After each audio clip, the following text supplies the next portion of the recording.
Turkish troops invade Greece and occupy small patch of land near River Evros. Turkish troops have invaded Greece and occupied a small patch. I don't know why the subheader had to be different. It had to be the same as the header, but fine. I saw this story from news.com.au and I couldn't believe it was real. Turkish soldiers actually invaded Greece? That's alarming. What's Greece going to do? I mean, Greece is part of the European Union. What's the European Union going to do? I think this could lead to something pretty scary. At the same time, we've got a couple other stories. Iranian fuel starts arriving in Venezuela despite U.S. warnings. All of this stuff that's going on. I'm not necessarily here to talk about Turkey, but we'll read that story. We've had confrontations in the South China Sea, an elephant walk in Guam with basically they have all the big planes and bombers come out. U.S. sending destroyers to the South China Sea, China claiming they chased them off. It sounds like war. When you add all of this together, and then you look at the story about the infiltration of Chinese interests in America, it really does feel like things are getting, kind of scary. There have been reports that China has been conducting nuclear drills. We now have reports that the U.S. is considering conducting nuclear drills as well. That's the last thing we need as a planet. And then I saw this story. The actual story, I think, is particularly important. The Army is planning a mass recruiting drive this summer. Wow. How incredibly convenient for everything and everyone. Those who like war, I mean. Let me break this down for you. While we have something going on around the world and there are fears that a war is going to break out, and I've said we're on the brink of war with China, the Army is looking to bolster its ranks. You want to know why this is convenient? First of all, for those that are very, bullish on war, hawkish on war, well, you're going to get more ground troops. Hey, you need it, right? The next thing is the economy. Now that the economy has basically collapsed and many of these jobs won't be coming back, what happens when the Army says, we got jobs waiting? People will take them. That's amazing. It's just perfect timing. Now, I'm not alleging any conspiracies. I'm actually alleging a perfect storm. China is responsible for this virus. Not because they created anything stupid like that. No, because they didn't tell us. So all the devastation that's hit us and all these other countries, they could have told us. They lied. This has led to U.S. interests and Western interests being furious with China. Australia wants an investigation. So China imposed massive tariffs on Australia. We've already got budding conflict. Then the lockdowns hit. And in big cities, in many states, people are left unemployed. Now we've got a real fear of war. The Chinese Ministry of State Security issued a report. I believe this was in early April. Straight to the president of China, Xi Jinping, saying, you need to prepare for the worst case scenario, a physical confrontation with the United States. And that brings me to Thucydides' trap. Are you familiar with this?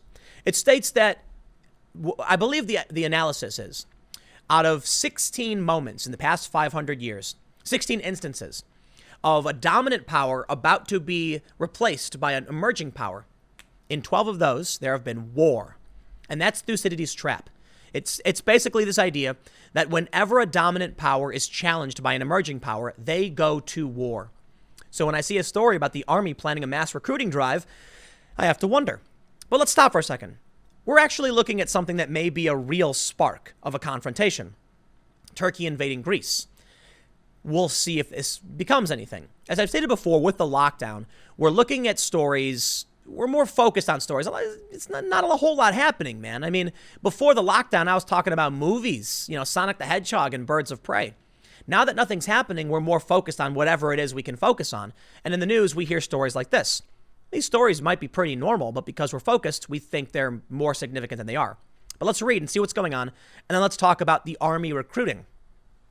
I'll put it this way. The Army is taking advantage of the economy. They're going to bring in a whole bunch of new enlisted, members because people need jobs.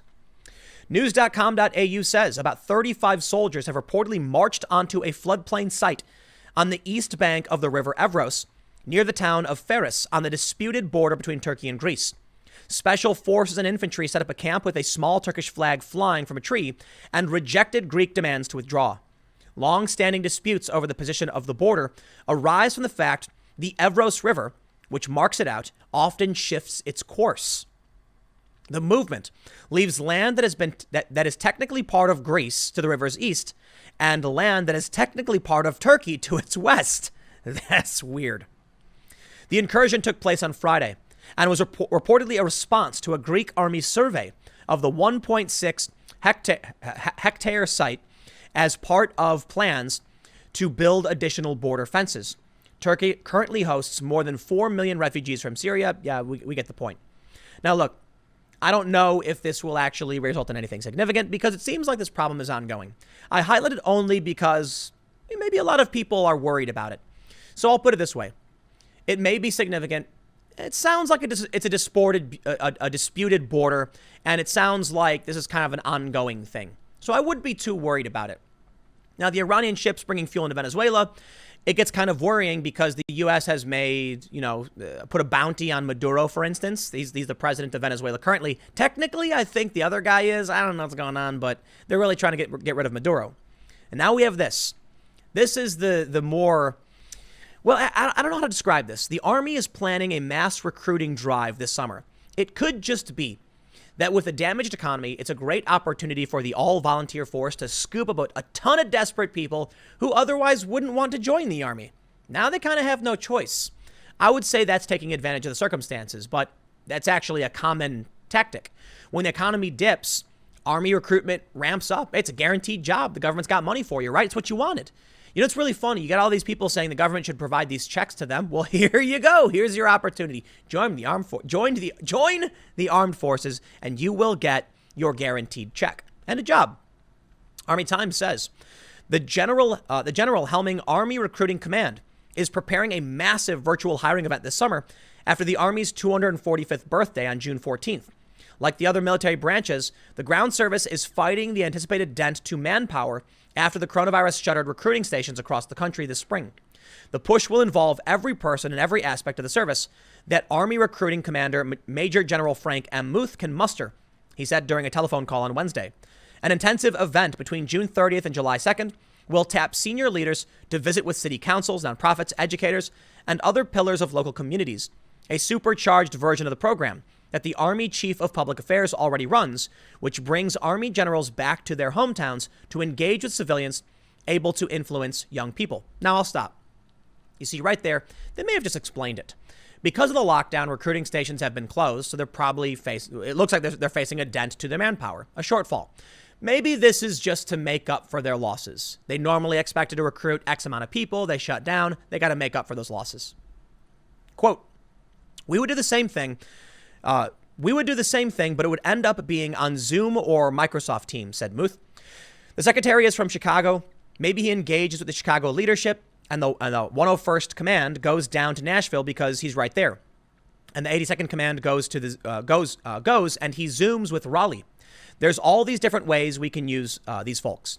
Muth pitched the idea 2 weeks ago to the Army's service secretary and chief of staff, calling it Army National Hiring Days. It will be limited in certain areas based on where shelter-in-place orders are still in effect. But Muth intends for it to be a never-before-seen recruiting drive regardless. Every person in the Army is involved. Every asset is involved. Everyone is on message. We are engaging in the Focus 22, and we're driving our message for people to either go into the recruiting stations or to go to GoArmy.com. Focus 22 is in reference to the 22 American cities like Chicago, Seattle, Los Angeles, with large populations of Generation Z youths whose Army leaders say have had minimal exposure to the service as a potential path in life. Army recruiters were doing fairly well late last year and early this spring in sourcing candidates for service. By March, they had signed up 2,200 more recruits than they had by the same time last year. But the pandemic dampened their efforts as brick and mortar stations shuttered and the recruiting enterprise was forced to move completely online.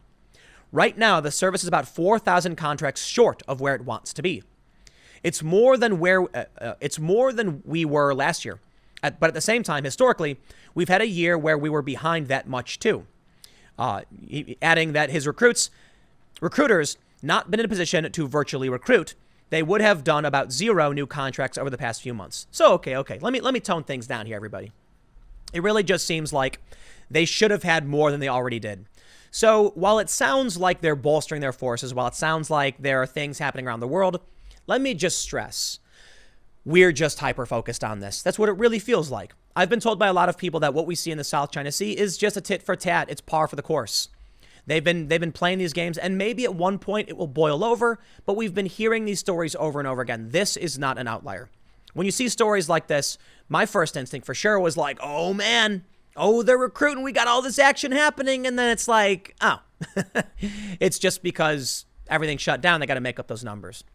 But I won't pretend like there isn't some concern. This will lead to something, right? We are seeing an escalation. Donald Trump has taken a fierce stance against China. Australia has as well. And now many other countries are joining Australia's call for a deep investigation into what happened in Wuhan, what happened in China, and China is not happy about it. Will China allow the international community to challenge them? I think the answer is no. And that brings me back to Thucydides' trap. These may be blips. This story, Army recruiting, Turkey, Iran, Venezuela, they could be blips. But it is true that we face a very, very real circumstance, a real potential for war. Don't ignore it. Who knows when? I'll leave it there. Next segment will be coming up tomorrow at 10 a.m. on this channel. Thanks for hanging out, and I'll see you all then.